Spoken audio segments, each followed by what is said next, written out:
Hello बच्चों, कैसे हैं? तो बच्चों चलें हम अपनी आओ समझे विज्ञान पुस्तक के कक्षा 8 के पाठ 6 कोशिका से अंग तंत्र के अगले उपविषय जंतु ऊतक के बारे में इस वीडियो में जानेंगे। बहुत ध्यान से समझिएगा। पिछली वीडियो में हमने पादप ऊतकों के बारे में जाना था, ऊतक किसे कहते हैं ये जाना था। अब हम जंतु ऊतकों के बारे में जानेंगे कि किस प्रकार इन ऊतकों से जंतुओं के अंग कार्य करते हैं और इन ऊतकों के अलग अलग क्या कार्य हैं। तो बने रहिएगा मेरे साथ अपनी कॉपी पेंसिल लेकर। चित्रों के माध्यम से इस वीडियो में आपको सभी ऊतकों के बारे में बहुत रुचिपूर्वक बताया गया है। देखिए बच्चों, बहुकोशिकीय जंतुओं के शरीर में विभिन्न प्रकार के कार्य होते हैं। आप सभी जानते हैं बहुकोशिकीय जंतु कौन से हुए। हम पिछली कोशिका वाले वीडियो में यह जान चुके हैं कि बहुकोशिकीय मतलब बहुत सारी कोशिकाओं से बने हुए जो जंतु होते हैं उनके शरीर में विभिन्न प्रकार के कार्य होते हैं। और ये कार्य कौन करता है बच्चों? अंग करते हैं। और ये अंग किसके बने हुए होते हैं? ऊतकों से। और ऊतकों को उनके कार्यों व इन्हीं की रचनाओं के आधार पर विभिन्न भागों में वर्गीकरण किया जा सकता है। तो बच्चों, आप सभी जानते हैं, अब जान गए हैं कि बहुकोशिकीय जंतु के शरीर में विभिन्न प्रकार के कार्य हुए। इन कार्यों को कौन करता है? किसकी मदद से ये कार्य किए जाते हैं? जैसे कि खाना पचाना, सांस लेना, जनन क्रिया करना, उत्सर्जन क्रिया करना, ये सभी कार्य होते हैं जंतुओं के शरीर में। तो ये सभी कार्य किसके द्वारा किए जाते हैं? अंगों के द्वारा। जैसे कि सांस लेने का कार्य किया फेफड़ों ने, खाना पचाने का कार्य किया आहार नाल ने। तो आहार नाल में विभिन्न प्रकार के अंग हैं, आमाशय है, लिवर है, आहार नाल इसोफेगस है ना। तो इस प्रकार से ये सभी अंग इन कार्यों को अंग मिलकर विभिन्न प्रकार के कार्यों को करते हैं। तो बच्चों, अब ये अंग किन ऊतकों से मिलकर बने हुए हैं? अब हम इन्हीं ऊतकों के बारे में एक एक करके जानेंगे।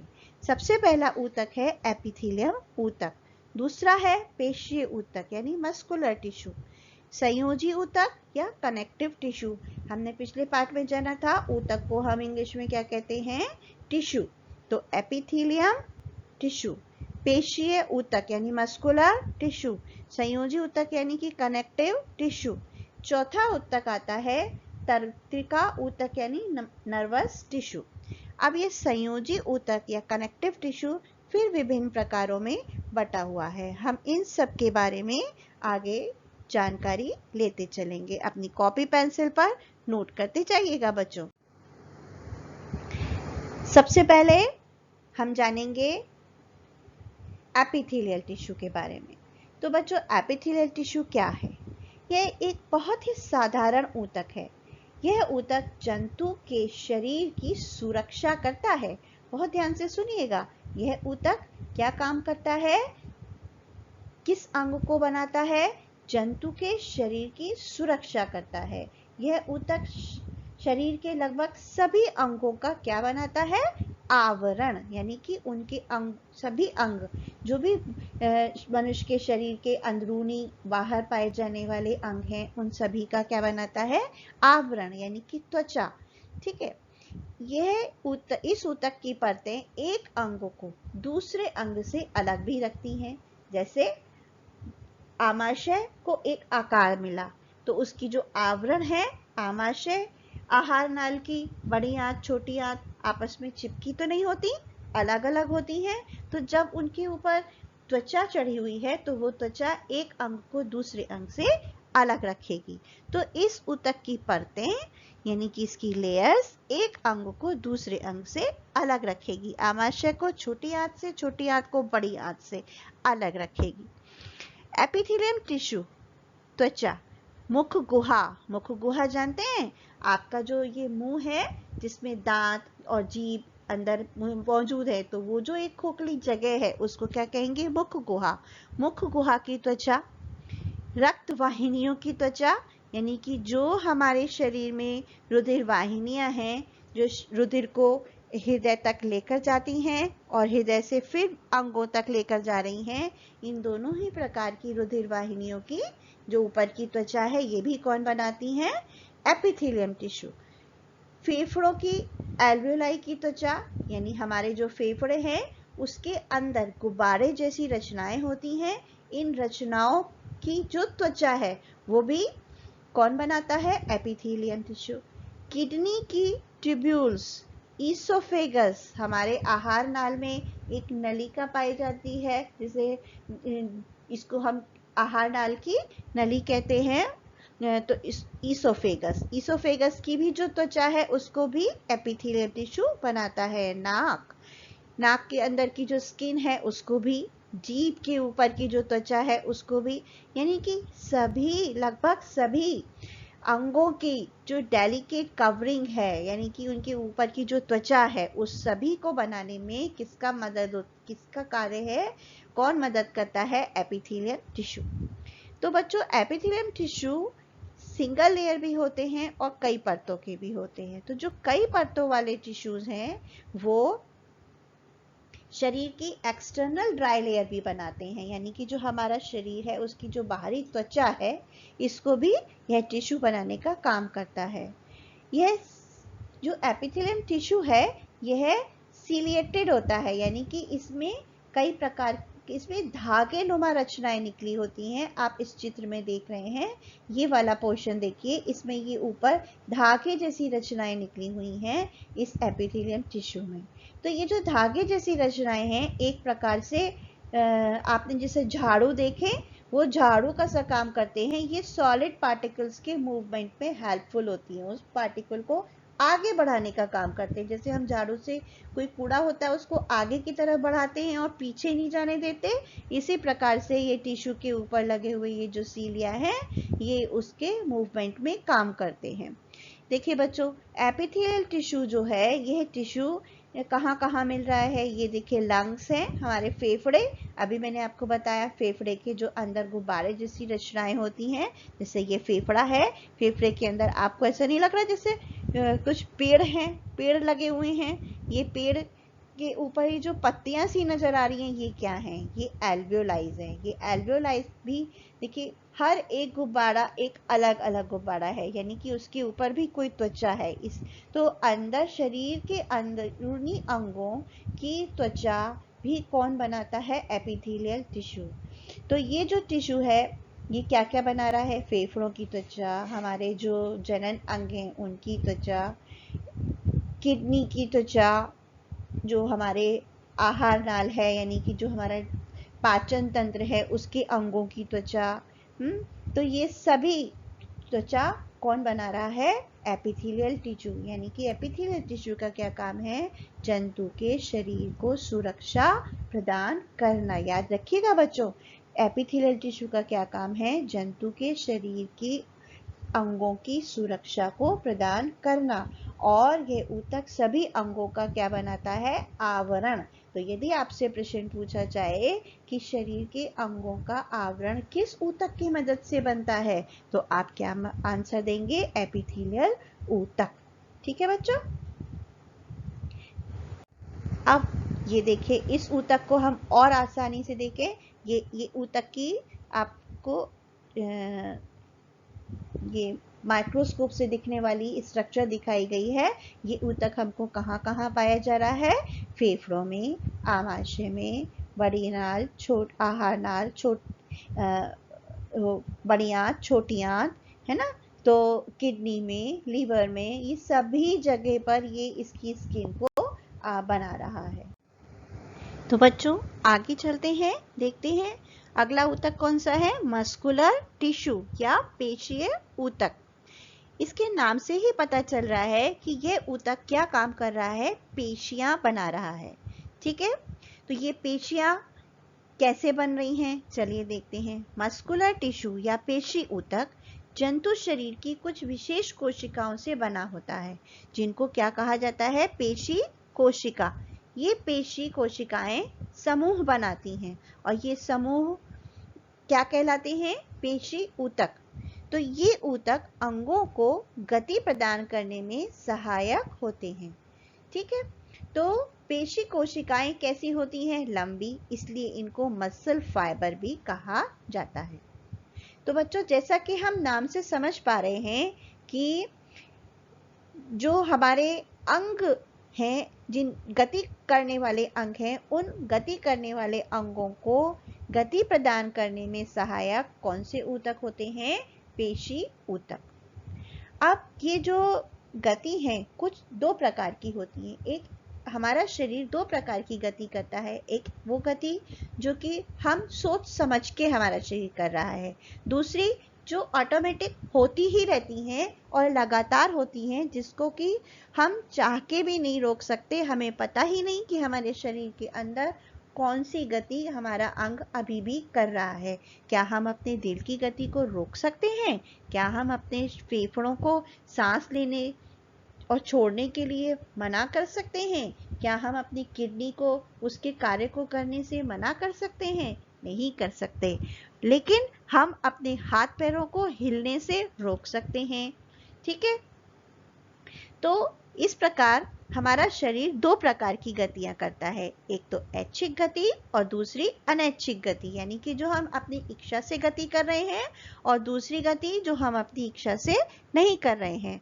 तो इन दोनों प्रकार की गतियों को करने के लिए जो पेशियां काम करती हैं, वो पेशियां को हमने मसल फाइबर्स को उनके कार्य के अनुसार दो भागों में बांटा। तो जो हमारी इच्छा से काम करने के लिए मदद कर रही हैं हमारे अंगों को, वो कौन सी ऊतक कहलाएंगे? ऐच्छिक पेशी ऊतक, यानी वॉलेंट्री मसल्स। और जो हमारी इच्छा से शरीर के अंदर काम नहीं हो रहे और वो ऑटोमेटिक हो रहे हैं, तो ऐसे पेशी ऊतक क्या कहलाएंगे? इनवॉलेंट्री मसल्स या अनैच्छिक पेशी ऊतक। देखिए, ये कंकाल है। ठीक है, कितना डांस कर रहा है। इसके ऊपर देखिए, दूसरे चित्र में ये कंकाल में इसमें ऊपर मसल्स नहीं लगी हुई, लेकिन इस कंकाल में इसके ऊपर क्या लगी हुई हैं? मसल्स। तो ये पेशियां क्या काम कर रही हैं? इन पेशियों ने क्या किया है? इस कंकाल को पूरी तरह से ढक रखा है। तो ये क्या है? पेशी ऊतक। ठीक है, तो बच्चों अब आगे चलते हैं ऐच्छिक पेशी ऊतक पे। तो ऐच्छिक पेशी ऊतक कौन से हुए? ऐसे ऊतक जो कि ऐसी पेशियों को बना रहे हैं जो कि हमारी इच्छा के अनुसार शरीर के अंगों के साथ में कार्य कर रही हैं। यानी कि ऐच्छिक पेशी ऊतक वे हैं जो जंतु की इच्छा के अनुसार कार्य करते हैं, अर्थात इन पेशी ऊतकों का मूवमेंट जंतु के नियंत्रण में होता है। तो ऐसे कौन से ऊतक हैं जो कि कौन से अंगों का निर्माण में सहायता कर रहे हैं? जैसे हाथ व पैर में पाए जाने वाले ऊतक। ऐसे ऊतक जो हाथ पैरों को हमारी इच्छा के अनुसार मूवमेंट करने में सहायता करते हैं, ऐसे ऊतक कौन से ऊतक कहलाएंगे? ऐच्छिक पेशी ऊतक, यानी स्केलेटल मसल्स। तो स्केलेटल के ऊपर, जैसे अभी हमने उस चित्र में देखा था, स्केलेटल के ऊपर यानी कंकाल के ऊपर पाई जाने वाली जो मसल्स हैं, वो ऐच्छिक पेशी ऊतक कहलाएंगी। तो जो कि हाथ पैरों के मूवमेंट में हेल्पफुल होती हैं, और ये इनका मूवमेंट हमारे कंट्रोल में होता है, जंतुओं के कंट्रोल में होता है। दूसरे प्रकार के ऊतक कौन से हुए? अनैच्छिक पेशी ऊतक, यानी ऐसे ऊतक जो ऐसी पेशियों को बना रहे हैं जिनका की कंट्रोल जंतु के पास नहीं है, जंतु की इच्छा पर उनका कंट्रोल नहीं है, उनका कंट्रोल ब्रेन के पास होता है। यानी कि अनैच्छिक पेशी ऊतक वे हैं जो जंतु की इच्छा के अनुसार कार्य नहीं करते हैं। अब देखिए, कंकाल को जिन मसल्स ने घेरा हुआ है वो तो कौन से हुए? ऐच्छिक पेशी ऊतक। लेकिन अब कंकाल के अंदर जो अंदरूनी अंग हैं, उन अंगों को बनाने वाले जो मसल फाइबर्स हैं, जिनके की स्किन को अभी हमने डिस्कस किया था, एपिथेलियम ऊतक बना रहा था, उन मसल फाइबर्स को क्या नाम है उनका? अनैच्छिक पेशी ऊतक। यानी कि जैसे कि आहार नाल के अंग हैं, जनन अंग हैं, रक्तवाहिनियां हैं, उत्सर्जन अंग हैं, आते हैं, हृदय है। तो इन सभी अंगों को बनाने के लिए जो पेशियां कार्य करती हैं वो पेशियां क्या कहलाती हैं? अनैच्छिक पेशी ऊतक से बनी हुई होती हैं। ठीक है बच्चों, तो अनैच्छिक पेशी ऊतकों से कौन से अनैच्छिक पेशी ऊतक का क्या कार्य है? शरीर के अंदरूनी अंगों का निर्माण करना। और ऐच्छिक पेशी ऊतक का क्या कार्य है? कि कंकाल के ऊपर लगी होती हैं और जो हाथ पैरों के मसल्स का निर्माण करती हैं, और इनका कंट्रोल जंतु के पास होता है और इन अनैच्छिक पेशी ऊतकों का कंट्रोल ब्रेन के पास होता है। तो हमने दो प्रकार के मसल फाइबर्स पढ़े, वॉलेंट्री मसल्स फाइबर यानी ऐच्छिक पेशी ऊतक और इनवॉलेंट्री मसल फाइबर यानी कि अनैच्छिक पेशी ऊतक। तो अब हम देखेंगे बच्चों और मजेदार तरीके से। ये देखिए, हाथ में कंकाल के ऊपर लगी हुई मसल्स जो कि हाथों को हिलाने में मदद कर रही हैं, आगे पीछे करने में मदद कर रही हैं। ये कौन सी मसल्स कहलाएंगी? ऐच्छिक पेशी ऊतक। और जो शरीर के अंदरूनी अंगों को कार्य करने में मदद कर रही हैं, अंदरूनी अंगों को बना रही हैं, ये कौन से पेशी ऊतक कहलाएंगे? अनैच्छिक पेशी ऊतक। और जो दिल को बनाने में कार्य कर रहे हैं, ये भी क्या कहलाएंगे? अनैच्छिक पेशी ऊतक। देखिए कितनी जोर जोर से हमारा दिल धड़क रहा है, जंतु का दिल धड़कता है, लगातार धड़कता रहता है। क्या इसको हमारी इच्छा की आवश्यकता है? नहीं है। तो ये किस प्रकार के, और ये बना हुआ किसका है? मसल्स का। तो ऐसे ऊतक जो ऐसी मसल्स को बना रहे हैं जो हमारी इच्छा में के अनुसार कार्य नहीं करते, अनैच्छिक पेशी ऊतक कहलाते हैं। इनको हम 3 भागों में बांट सकते हैं, स्केलेटल मसल्स, स्मूथ मसल्स और कार्डियक मसल्स। कार्डियक मतलब देखिए इधर, जो दिल की पेशियों का निर्माण कर रहे हैं। स्केलेटल मसल्स मतलब जो कंकाल के ऊपर लगे हुए मसल्स का निर्माण कर रहे हैं। और स्मूथ मसल्स जो कि शरीर के अंदर की जो अंग हैं उनकी मसल्स का निर्माण कर रहे हैं। तो 3 प्रकार के मसल्स हुए, दिल बनाने वाली, हड्डी के ऊपर हाथ पैरों पे चढ़ी हुई मसल्स और शरीर के अंदरूनी अंगों को बनाने वाली मसल्स। ठीक है, अब तीसरे प्रकार के हम ऊतक के बारे की ओर चलते हैं, जो कि जिसका नाम है कनेक्टिव टिश्यू या संयोजी ऊतक। देखिए, संयोजी नाम से ही पता चल रहा है, या कनेक्टिव या संयोजी नाम से ही पता चल रहा है कि जो कनेक्ट करता है, यानी संयोजी का अर्थ है संयोजन करना या जोड़ना। संयोजी ऊतक शरीर में विभिन्न अंगों को जोड़ते हैं, यानी संयोजी ऊतक अन्य ऊतकों के बीच के स्थान को भरने, दृढ़ता प्रदान करने, शरीर के विभिन्न अंगों को एक दूसरे से व एक ऊतक को दूसरे ऊतक से जोड़ने का कार्य करते हैं। यानी इनका काम है कि शरीर के अंदर के जो जगह हैं उनको ये उनके रिक्त स्थान को भर दें, ताकि कि शरीर के जो अंग हैं उनको एक दृढ़ता प्रदान होए और वे अपने कार्य को अच्छी तरह से कर सकें। कुछ संयोजी ऊतकों का क्या काम है? वो एक अंग को दूसरे अंग से जोड़ते हैं। कुछ ऊतकों का क्या काम है? एक ऊतक को दूसरे ऊतकों से जोड़ना, यानी जोड़ना किसका काम है? कनेक्टिव टिश्यूज का। कनेक्टिव टिश्यूज कई प्रकार के होते हैं। अंतरालीय ऊतक, यानी कि आपको इसके नाम से ही पता चल रहा है, जो कि यानी कि बीच के स्थान को भर रहे हैं, यानी कि लूज कनेक्टिव टिश्यू। ये ऊतक कहाँ पाए जा रहे हैं? त्वचा के नीचे, पेशियों के बीच में, रक्त वाहिनियों व तंत्रिकाओं के चारों तरफ, ताकि वो जो अंग हैं उनको कोई चोट ना लगे और भी अपने कार्य को कर सके।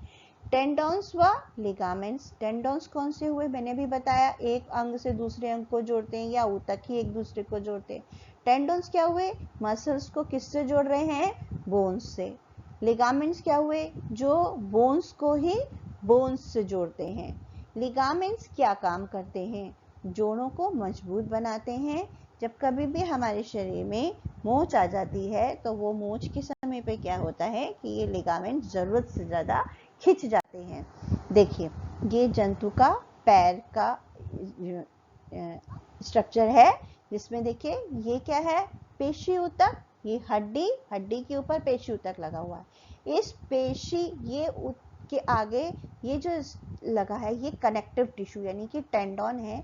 ये टेंडन क्या कर रहा है, इस पेशी को इस कंकाल हड्डी से जोड़ रहा है। तो ये जोड़ने का काम कर रहा है, ये टेंडन है। ये लिगामेंट है, ये क्या काम कर रहा है, इस हड्डी को हड्डी से जोड़ रहा है।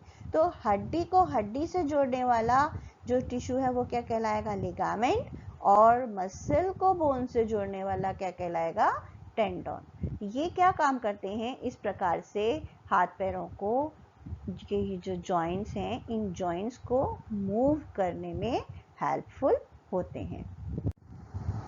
देखिए तीसरे प्रकार का कनेक्टिव टिश्यू है एडिपोज टिश्यू यानी कि फैट टिश्यू यानी कि वसा ऊतक।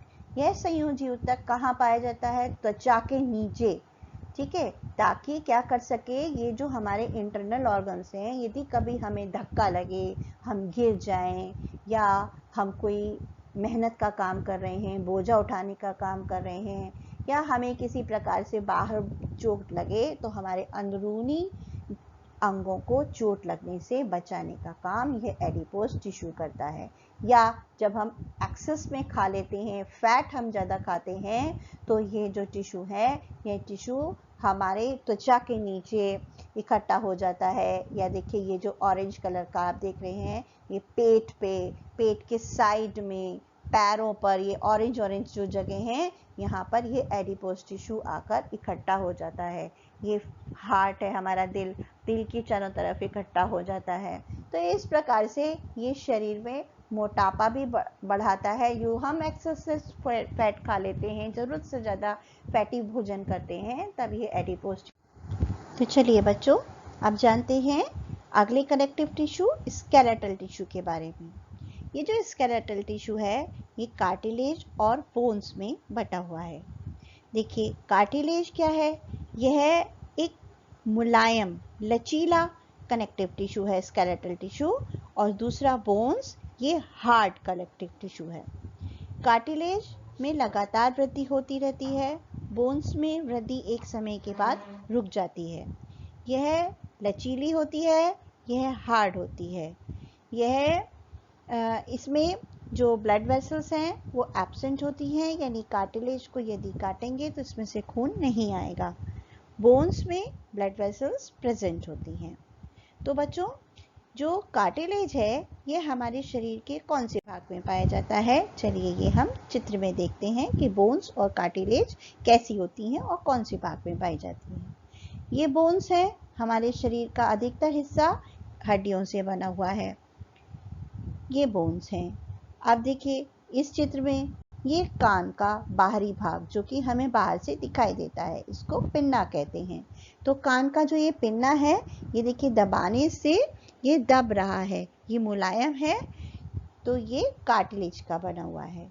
देखिए दूसरे चित्र में ये बच्चे की नाक, ये बच्चा नाक के आगे के हिस्से को आराम से दबा पा रहा है, तो ये कार्टिलेज का बना हुआ है। तो कार्टिलेज को आराम से दबाया जा सकता है, ये मुलायम होती है, और बोन्स को दबाया नहीं जा सकता।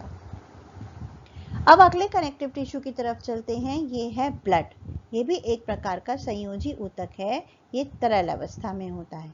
इसके 3 भाग होते हैं, आरबीसीज एंड डब्ल्यूबीसीज यानी रेड ब्लड कार्पस्कल्स और वाइट ब्लड कार्पस्कल्स, दूसरा प्लाज्मा, तीसरा प्लेटलेट्स। तो ये 3 भाग होते हैं इस ब्लड के। तो अब हम इनके बारे में जानेंगे कि इस रक्त के, इस कनेक्टिव टिश्यू का क्या काम है। ये जो रक्त है, इसका मेन फंक्शन है कि जो शरीर में हार्मोन्स, विटामिन्स, न्यूट्रिएंट्स हैं, ये टिश्यूज के हर भाग तक, हर भाग में मौजूद टिश्यूज तक पहुंचाता है, और उनसे जो भी उत्सर्जी पदार्थ शरीर में बन रहे हैं, उन उत्सर्जी पदार्थ को टिश्यूज से लेकर लीवर व किडनी तक पहुंचाना, ये इस रक्त का काम है। रक्त का दूसरा काम क्या है कि रक्त में जो मौजूद आरबीसीज यानी रेड ब्लड कार्पस्कल्स होती हैं, ये ऑक्सीजन को कैरी करके ऊतकों तक पहुंचाती हैं, यानी टिश्यूज तक ऑक्सीजन को पहुंचा रही है। यानी शरीर के हर भाग में हमारा खून दौड़ता है, और ये खून में मौजूद आरबीसीज ऑक्सीजन को कैरी करती हैं और टिश्यूज़ तक पहुंचाती हैं। और उन टिश्यूज़ में जो भी भोज्य पदार्थ है उसको ये ऑक्सीजन बर्न करती है, ऑक्सीडेशन करती है, और उससे जो एनर्जी रिलीज होती है उस एनर्जी से ये टिश्यूज़ की जो सेल्स हैं वो वर्क करती हैं और हमारा शरीर गति करता है। रक्त में आरबीसीज की यदि कमी हो जाती है तो एनीमिया नामक रोग हो जाता है।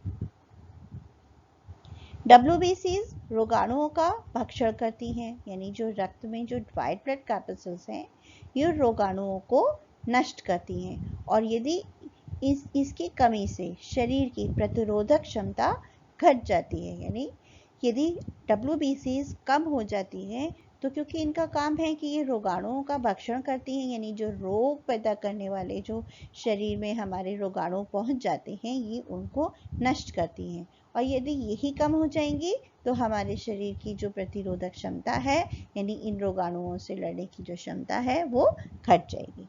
प्लेटलेट्स क्या काम करती हैं? ये रक्त में थक्का जमाने का काम करती हैं, यदि जिससे कि क्या होगा कि जो चोट लगते समय जो रक्त बहता है उसके प्रवाह पर नियंत्रण होता है। प्लेटलेट्स की कमी से इनके इस कार्य में बाधा आती है। अब देखिए अगला हमारा टिश्यू है तंत्रिका ऊतक, जिसको हम कहते हैं नर्वस टिश्यू। इस नर्वस टिश्यू का क्या काम है? विभिन्न प्रकार के उद्दीपनों को शरीर के एक भाग से दूसरे भाग तक पहुंचाने का कार्य करते हैं। ये शरीर के विभिन्न अंगों के कार्यों में समन्वयन भी स्थापित करते हैं। तंत्रिका ऊतक तंत्रिका कोशिकाओं से मिलकर बना होता है, जिसे हम क्या कहते हैं? न्यूरॉन। इस प्रकार शरीर में तंत्रिकाओं का एक जाल सा बना होता है, यानी कि देखिए इस तंत्रिका ऊतक की आकार कैसा होता है ये हमने पहले भी देखा है। ये तंत्रिका का एक न्यूरॉन है, तंत्रिका ऊतक एक टिश्यू फाइबर है। ये कई सारे फाइबर्स जुड़े होते हैं और लंबे लंबे तंत्रिका की जो फाइबर्स हैं ये अपने संवेदनाओं को, उद्दीपनों को अपने शरीर, हमारे शरीर के एक भाग से दूसरे भाग तक पहुंचाने और वापस लाने का कार्य करती हैं। तो बच्चों ये इसका फ्लो चार्ट है। हमने इस पूरे भाग में ये जाना कि एनिमल टिश्यू 4 प्रकार के होते हैं: एपिथेलियल, मस्कुलर, कनेक्टिव और नर्वस टिश्यू। एपिथेलियल टिश्यू का क्या कार्य है कि यह आवरण बनाता है, किसी भी अंग को, एक अंग को दूसरे अंग से सेपरेट रखने का काम करता है, उसको एक आकार प्रकार करता है और सुरक्षा देता है।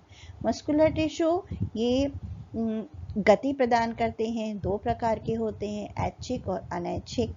अनैच्छिक लगातार गति करते रहते हैं, ऐसे अंगों में पाए जाते हैं जहाँ जिनकी की गति हमारे कंट्रोल में नहीं होती है, हमारी इच्छा पर डिपेंड नहीं करती है, और इसकी गति ब्रेन कंट्रोल करता है।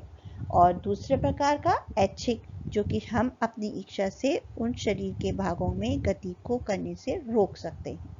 कनेक्टिव टिश्यू जो कि संयोजी ऊतक हैं, एक अंग को दूसरे अंग से जोड़ने का कार्य करते हैं। ये कई प्रकार के होते हैं, जैसे फैट कनेक्टिव टिश्यू, बोन्स हैं, कार्टिलेज हैं, ब्लड है, एरियोलर टिश्यूज हैं, लिगामेंट्स हैं, टेंडोन्स हैं, ये सब कनेक्टिव टिश्यूज होते हैं। नर्वस टिश्यू ये तंत्रिका ऊतक होते हैं, ये हमारे संवेदनाओं को एक शरीर के एक स्थान से दूसरे स्थान तक पहुंचाने का कार्य करते हैं, और फिर ब्रेन से लेकर ये ब्रेन तक पहुंचाते हैं और ब्रेन से लेकर फिर वापस लेकर आते हैं।